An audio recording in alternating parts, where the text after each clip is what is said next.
order that the body of sin might be done away with, so that we would no longer be enslaved to sin. For one who has died has been set free from sin. So what baptism is a representation of what Christ has done for us on the cross. There's no magic to it. There's no salvation by it. There's no, if you're not baptized, you're not saved. It's an act of obedience. Paul told us, believe and be baptized.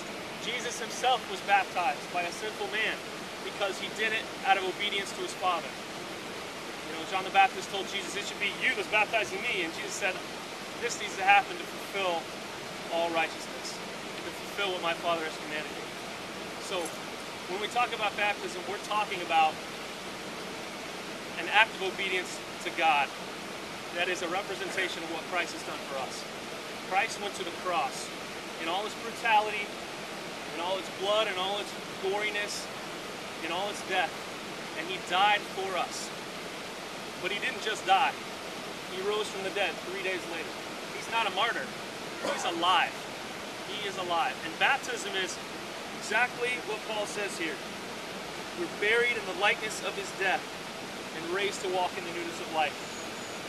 It says, we were buried therefore with him by baptism into death, that we might walk in the newness of life.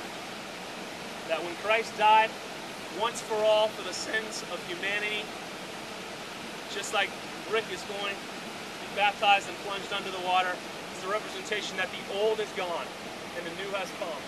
And the new is only by Christ and his blood and his truth. And that's it. It's nothing we've done. Rick hasn't done anything. Rick hasn't done anything to merit God's favor. Jesus Christ is love. And his favor is on all of us because he died once for all of us.